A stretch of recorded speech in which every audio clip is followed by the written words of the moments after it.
welcome to the series finale of FINTRAC. My name is Sagarika and I am the Compliance Coordinator here at Right at Home Realty. In this video, we will be going over OREA Form 635 Receipt of Funds Record.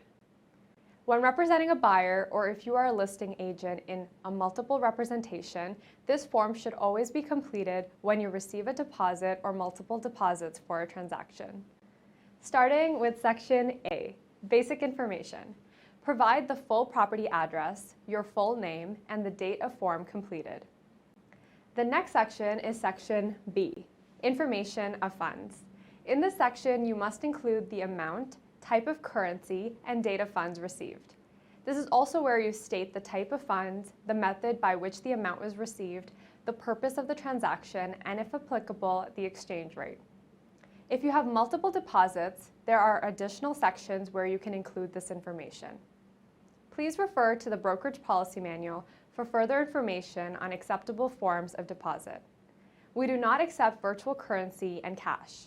We do, however, accept personal checks that are held for 15 business days.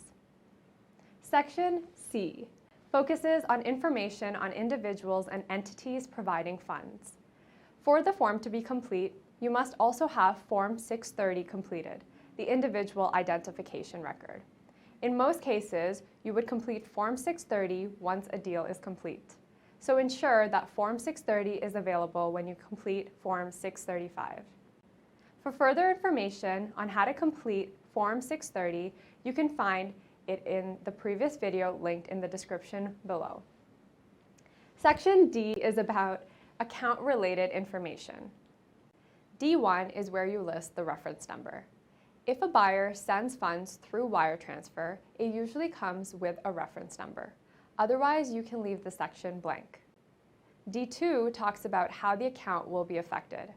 For example, if you received a bank draft from your client, you must ask your client for the account number the funds originate from, the type of account, and the name of the account holder. If there are multiple account holders, such as a joint account, you must list the name of each account holder. If your client is refusing to disclose such information, you cannot compel them to reveal this information, but still must take reasonable efforts to inquire. If the buyer refuses to provide account-related information, simply make note of it in the Other Explain section and indicate that you've asked the buyer on this date and the buyer refused to provide. Lastly, Section E is your reference for explanations on terms in the previous section. Wondering where you can find the file number for certified checks? Canadian checks follow similar formats. We've included a guide to identifying the transit, financial institution, and account number on checks in the description below. It is your responsibility to include these details under Section D2.